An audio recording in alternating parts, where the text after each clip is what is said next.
La muerte es un camino universal ineludible de nuestra vida en la llamada tercera dimensión. Es cierto que estamos en los inicios de comprender este proceso biológico, no tanto como proceso fisiológico, sino como fenómeno vital que es. El misterio de la muerte no es lo que le ocurre al cuerpo físico, del cual sabemos perfectamente con todo lujo de detalles el proceso de morir. Tampoco es un misterio que haya algo más allá, como lo prueban las miles de experiencias cercanas a la muerte documentadas científicamente. El vuelo del Fénix les saluda, y les da la bienvenida al video. El viaje a la conciencia. El gran misterio sigue siendo el destino de nuestra conciencia. Fragmento del cuadro Visiones del Más Allá, una pintura clásica de Hieronymus Bosch realizada entre 1505-1515. En ella se representa por primera vez el túnel descrito en algunas de las experiencias cercanas a la muerte. Algunos expertos señalan que la muerte es un proceso de ampliación de la conciencia. Otros aportan datos sobre la naturaleza cuántica de nuestra conciencia, como apuntan los científicos Penrose y Amerov. El estudio de las experiencias cercanas a la muerte nos ha aportado datos relevantes sobre lo que puede sucederle a nuestra conciencia tras la muerte física.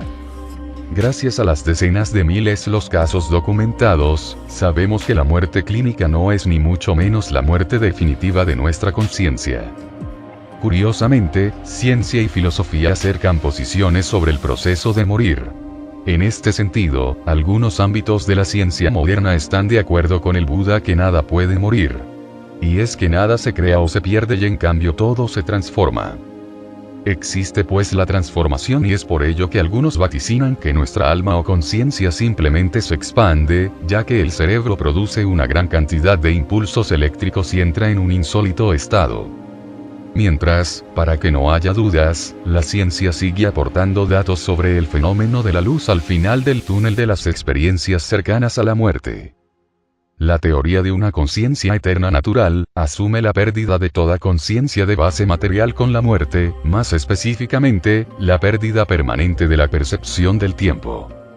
Esta teoría, afirma, postula una atemporal conciencia eterna natural, que en la mente del moribundo sobrevive a la muerte, ya que ésta se manifiesta imperceptiblemente en la temporalidad antes de la muerte.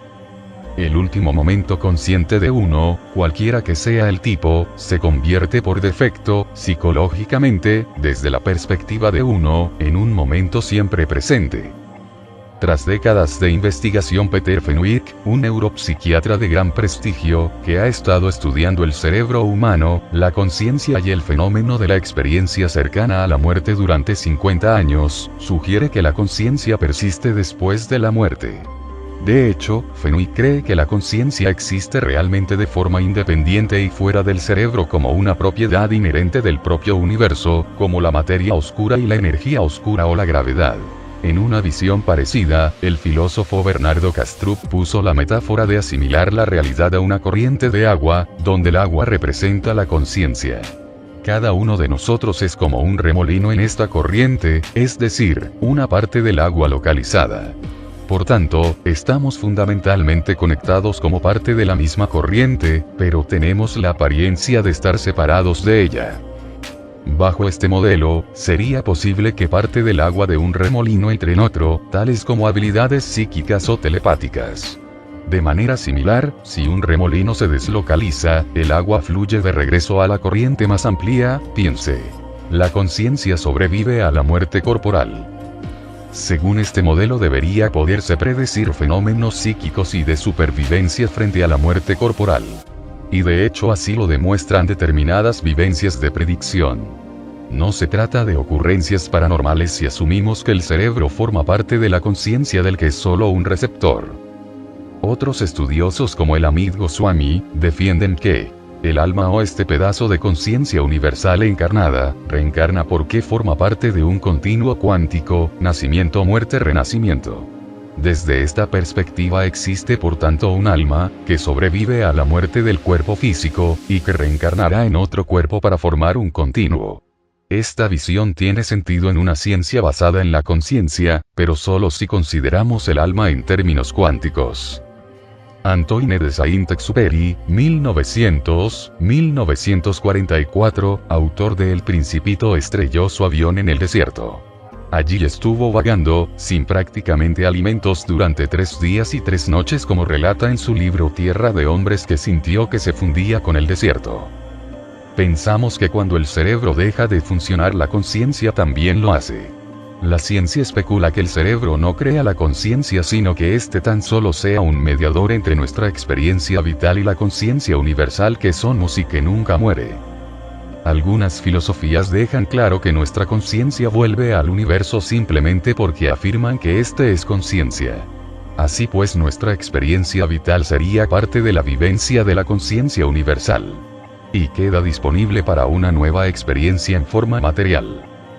La teoría de la información integrada, formulada por el neurocientífico Giulio Tononi en 2004, y revisada posteriormente, intenta explicar qué es la conciencia y por qué podría estar asociada con ciertos sistemas físicos. Según la teoría de la información integrada, la conciencia de un sistema está determinada por sus propiedades causales y, por lo tanto, es una propiedad intrínseca y fundamental de cualquier sistema físico. Partiendo de la experiencia consciente, propugna 5 axiomas fenomenológicos: de existencia, de composición, de información, de integración y de exclusión. Platón ya explicó esta visión en la alegoría de la caverna. Este filósofo imaginó que la experiencia humana era como un espectáculo de sombras que se proyectan delante de nosotros desde las formas arquetípicas ideales que están fuera y que no percibimos. En esta visión, la luz es la conciencia y los arquetipos constituyen la realidad trascendente y el espectáculo de sombras la realidad inmanente observada. Así pues, la conciencia impregnaría el universo y sería característica fundamental del mismo. Como lo expresa el libro hermético El Kybalión, el universo es mental. Según Krzysztof Koch, la conciencia es toda experiencia y está en todo. Se ubica en la melodía pegada en tu cabeza, la dulzura de la mousse de chocolate, la dolor punzante de un dolor de muelas, el feroz amor por un hijo y el amargo conocimiento que eventualmente todos los sentimientos y recuerdos se esfuman con la muerte. Desde la interpretación de la física cuántica, esto no significa que literalmente todo sea consciente, sino que los componentes fundamentales de la realidad, tal vez electrones y quarks, tienen formas de experiencia. Por tanto, su experiencia luego se traduce en procesos biofísicos en el cerebro humano o animal. Desde la visión panpsiquista es coherente suponer que este continuo de conciencia que se desvanece sin nunca apagarse del todo continúa impregnado en la materia inorgánica, con partículas fundamentales que tienen formas de experiencia casi inimaginablemente simples, pero que dan continuidad a la eternidad inmanente en lo material. En la vida humana cotidiana no es fácil sintonizarse con estos estados elevados de conciencia que nos permiten visualizar la conciencia universal. Algunos investigadores estudian lo que sucede a nuestra parte consciente tras el corte del flujo cerebral, y de esta manera poder observar sus efectos en la experiencia biofísica del paciente en proceso de morir. Pero los estudios actuales sobre el proceso de morir han quedado desfasados con la visión aportada por la física cuántica. Sin duda, esta aproximación científica ha cambiado nuestro paradigma. Ahora disponemos de otros paradigmas para investigar otras realidades que la estrictamente que observamos y es repetible. Por eso, estudiar las experiencias cercanas a la muerte tienen un denominador común.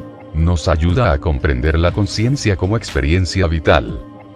Una certeza es que la conciencia o el alma solo viven en modo presente, sin pasado ni futuro, ya que el tiempo es la modificación resultante de la presencia del observador.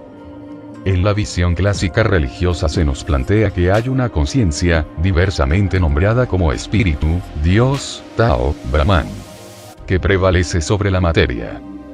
En cambio, en la versión cuántica, la conciencia podría verse como algo unitivo y trascendente, pero que se hace presente en cada uno de los seres humanos para aprender o experimentar. Cada vez más investigadores están persuadidos que la experiencia vital en forma material es la manifestación de las formas trascendentes de la conciencia.